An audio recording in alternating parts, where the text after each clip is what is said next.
What about you? Very, very welcome. Thank you for coming along. So, it is Sunday the 17th of August, 2025. And I'm still recovering. I'll tell you why I'm recovering. Right. What happened to me was yesterday I was in town. I needed to buy myself a wee microwave dinner. So I went in and bought myself my wee microwave dinner.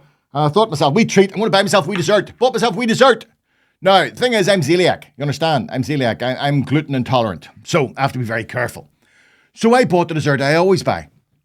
And I got it at home. And I had my wee microwave dinner. It was lovely. And then I saw my wee dessert, wee thing. And I got right into it.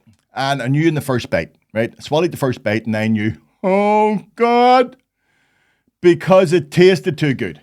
That's the way us celiacs know we've eaten something we shouldn't be eating. Because it tastes too good. Right? I looked at it. And it looked exactly the same as the dessert I normally get. But it wasn't the dessert I normally get. This one had gluten in it. I then had to spend the next 15 or 20 minutes poking my coil up to try to get rid of the stuff that I had just ingested. Because if I didn't do that, then I would be sick for hours. Hours. Do you understand? I just want to tell people, explain to people, please, this one wee fact. People sometimes get confused and they hear I'm gluten intolerant and they think that's some California thing. It's a dietary thing or it's a fad. No. What I suffer from is a autoimmune thing. You know, it's my body actually reacts in a certain way if I take gluten in. I get very, very sick. Let me explain to you, how can I put this in? Do you know your worst ever hangover? Do you know the worst one you've ever had? Try to remember that. Take the dial and move it about 25 to the right. And you're still nowhere near there. Do you understand? I'm talking projectile vomiting and the same from the other end. So, if you work in a food establishment, and somebody like me comes in and says, I'm sorry, I happen to be gluten intolerant, I'm celiac, then please listen. Pay attention. It isn't Mickey Mouse shite. If you don't listen and you give us gluten, then you will need to get crime of scene cleaners in before you can operate your food establishment again. Am I painting a picture here? I hope I'm painting a picture here because that's the picture I want to paint. So I'm still a wee bit not right. You know what I mean? It takes it out of you. And again, I've learned the lesson. Read. Like it was a nightmare. See, before I got my eyes done, I had to get my eyes done because I had something going on with them. But before that, I had glasses, right? And if I didn't have the right glasses, I see reading stuff. It was like playing Russian roulette. So at least now, the other day was just stupid. Just big fat bastard saw a dessert and thought I'll have that and paid the price. So, do give a wee bit of a bye-ball to us old celiacs. We really shouldn't be here. I wonder, here's the thing, right? I was 50 before I was diagnosed. This is interesting. And my aunt has it, my cousins had it her whole life. It's right through our family, you know. So it's obviously DNA. It's always genetic. It's passed down or whatever. But I was thinking to myself, what happened to the ones, obviously, in the past who were gluten intolerant, were celiac?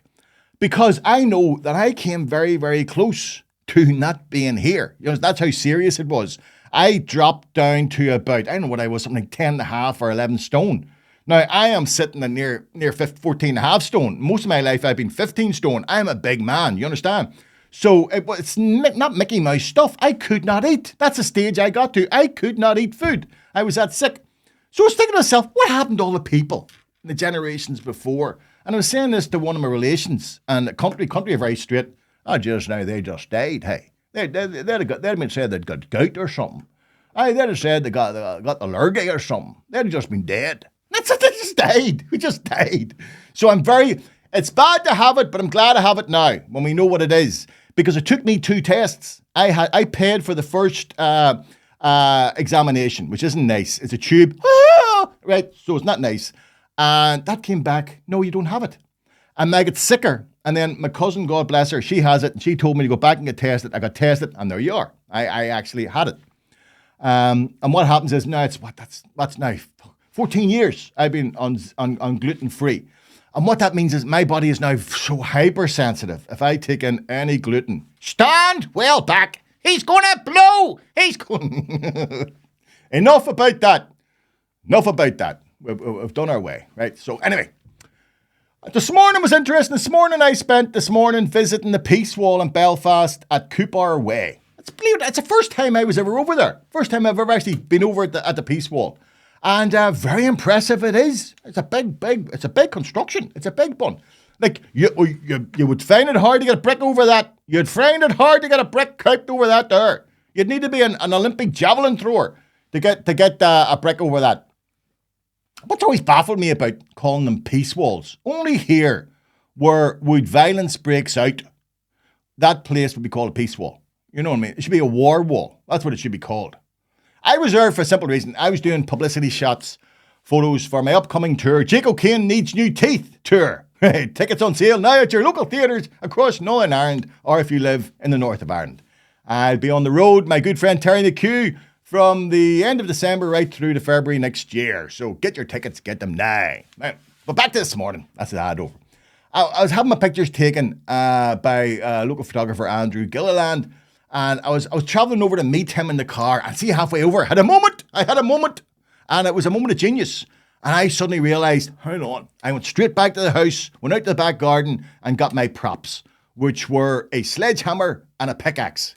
Because I was thinking that'd be very good. Do you remember the Berlin Wall, your man on top of that? That'd be good. That'd be a good image. That'd be a good image to have out there.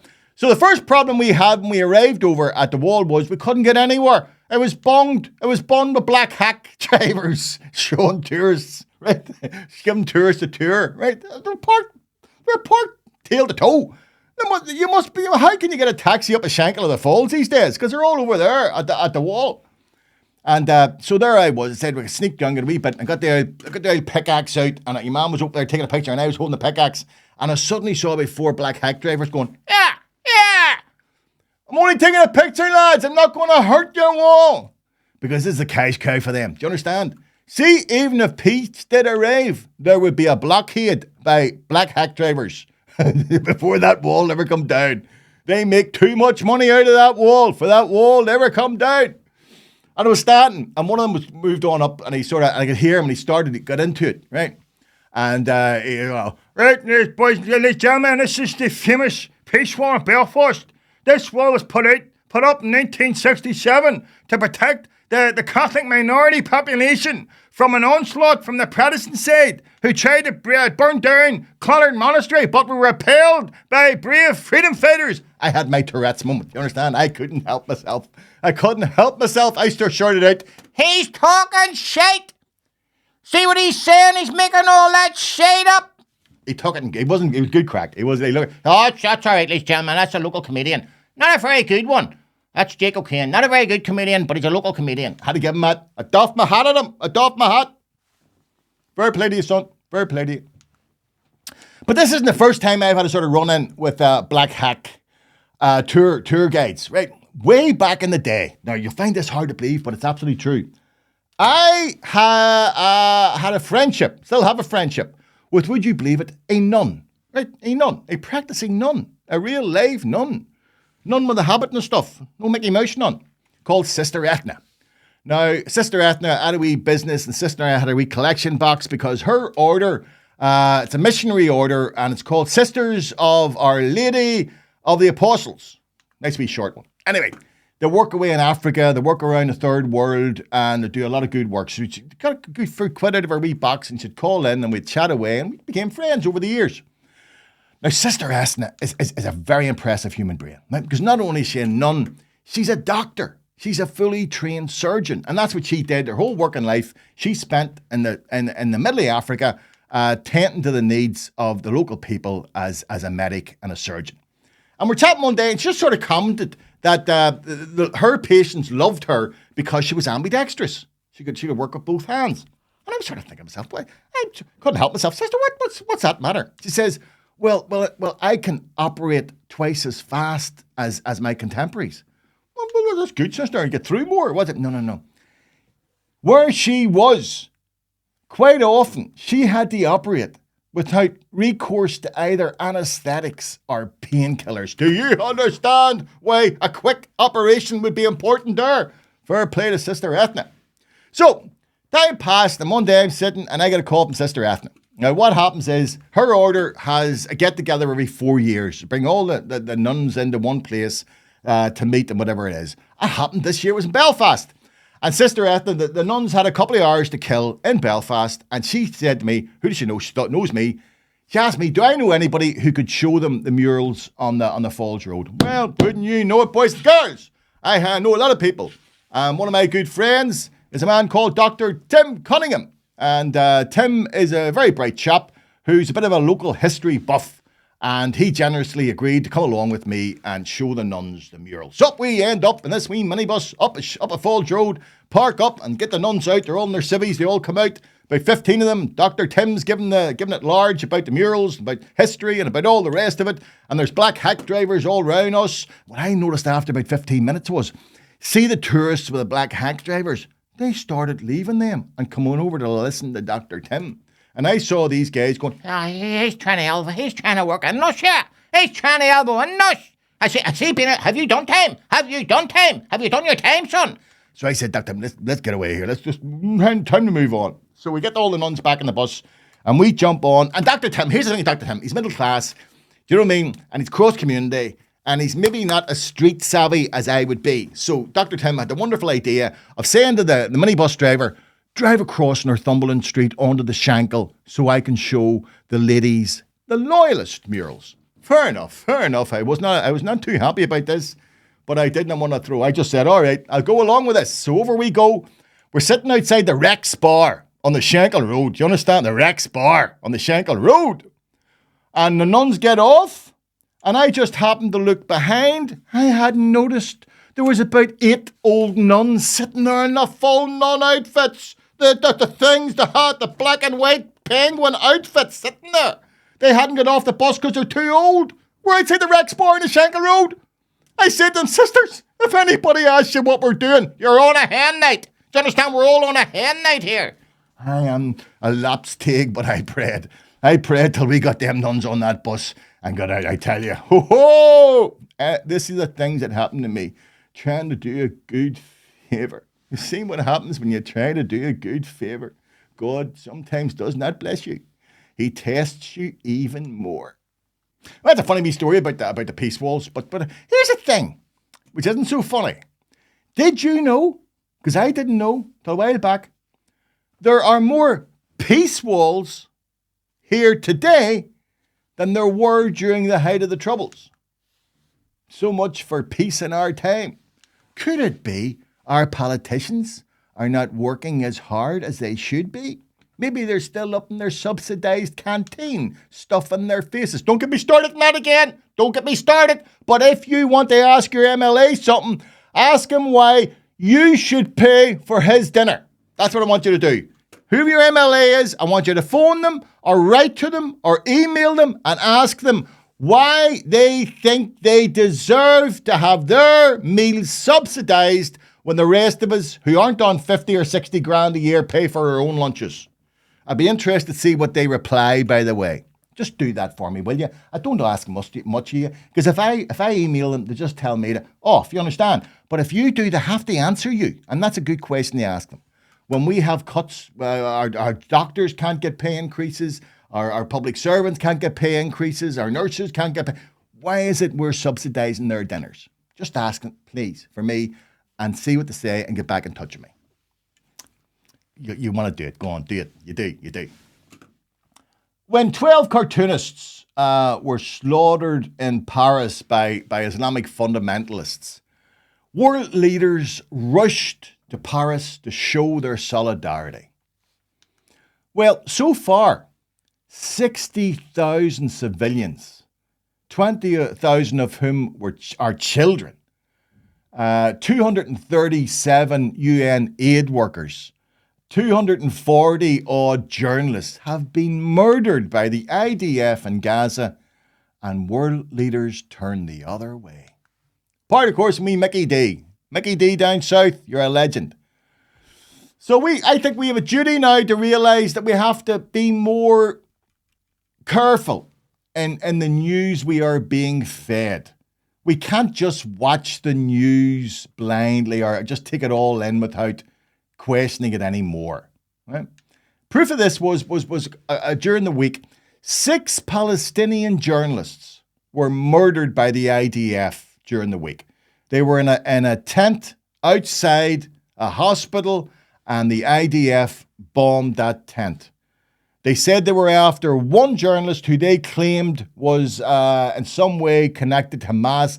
They have given no proof of this. And it was denied by that journalist the whole time he was operating. His work is corroborated by international journalism institutions. His name is on the front pages of so many newspapers in the US, in the UK, Financial Times, New York Times, the Washington Post. Look up his name. He's not active as a journalist for Al Jazeera. He's a journalist for people in Gaza. He is well-known and a prominent journalist who has millions of followers on his social media platforms. He's an icon for Gazan people. He has been reporting what's happening in Gaza since the beginning of the war. He's a young journalist who doesn't know anything but to go on air and tell the story of the people. But that was the premise, and they didn't care who they killed in that tent along with them, right? So on the day that they were slaughtered, what did BBC News lead its bulletin with? Can you guess? Nicola Sturgeon's new book. That's what led the BBC News. Indeed, we had another glimpse into just how biased the BBC is with regard to reporting the genocide in Gaza. Watch this report for me. Just watch this closely. As has been the issue throughout the war, there's the question of proportionality. Is it justified to kill 5 journalists when you are only targeting 1? It was the Israelis who banned journalists from Gaza when they started this conflict and started this invasion. Why? Simple. They don't want you to see their war crimes. They don't want the world to know what they are doing, that they have already leveled 90% of the buildings in Gaza are dust. I said last week they wouldn't allow journalists on planes to point their cameras down onto Gaza. That's what they are involved in.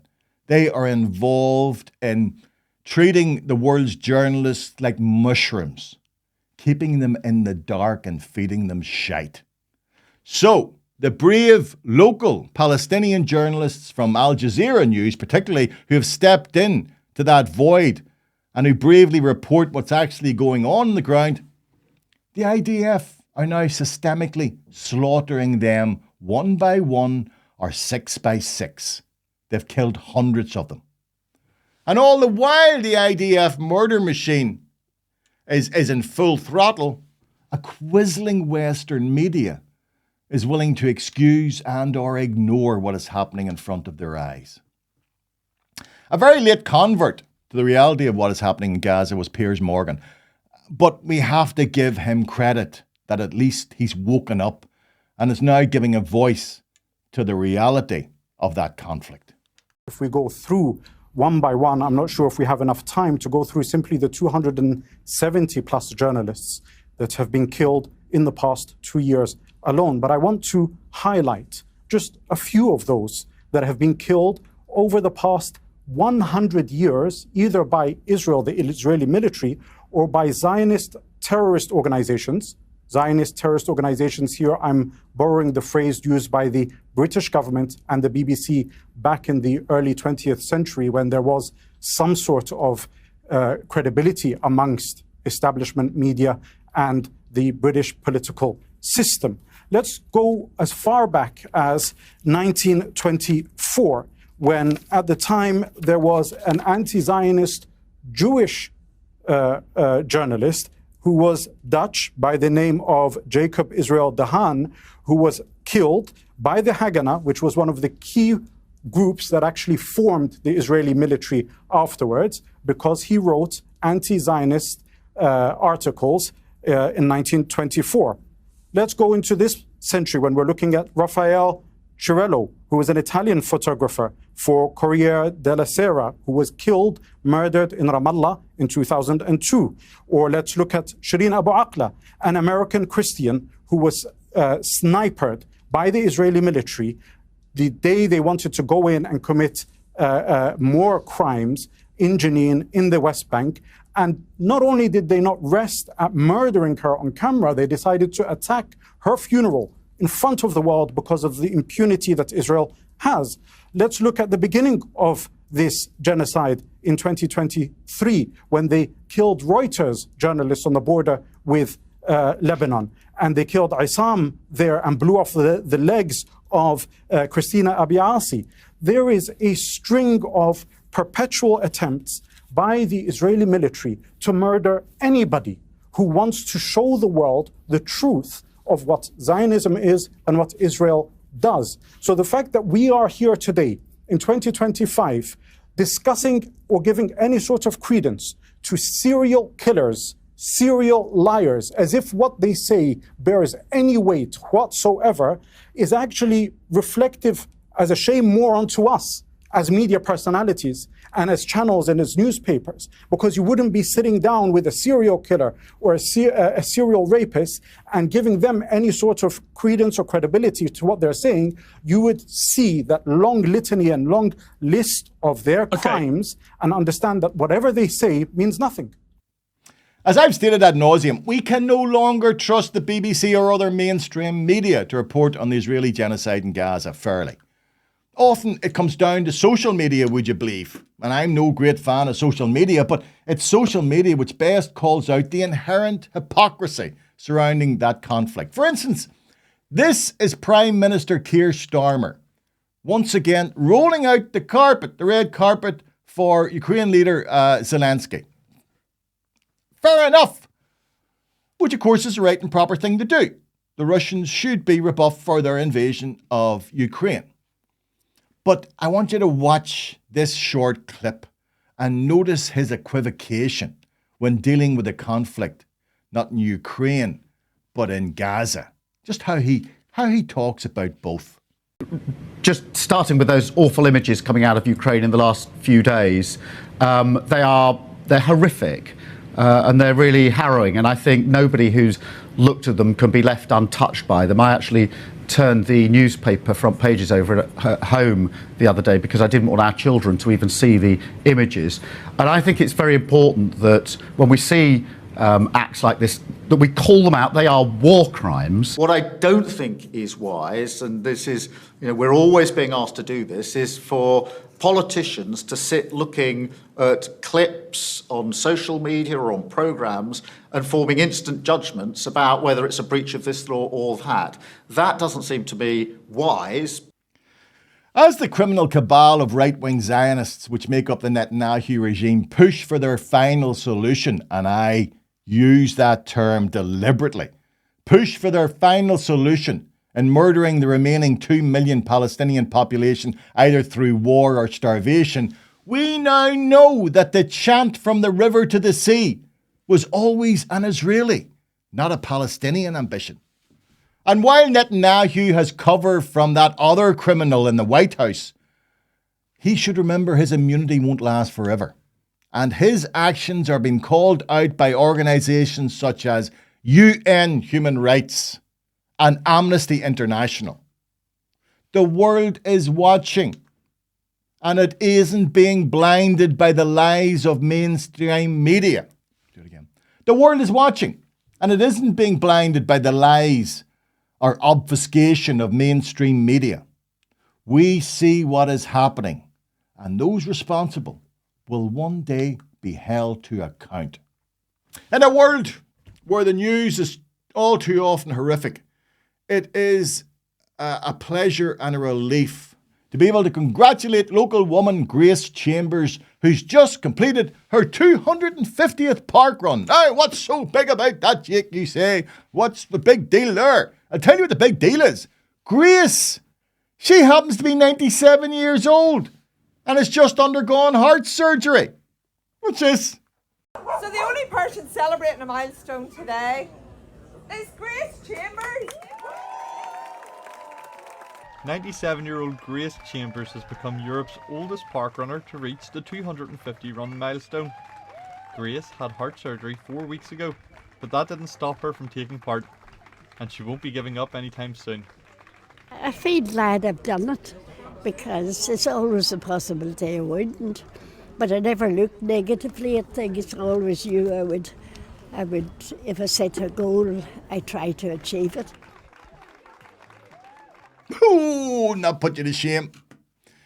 I will not be complaining about my bad back for at least 2 days. Maybe 3. It's tortured, you know, it's bad. My back's bad. No one you, but 97. 97. I never see it. If I'm able to get from my seat till the toilet at 97, happy days. That's me. That's my ambition. That's all I want. If I get to that age and I'm able to get to the toilet rather than be sitting on the toilet all day, I'm going to be a happy man. That's all I want. I won't be running anywhere unless it's the toilet. You'll do nothing. You hear me? You'll do nothing.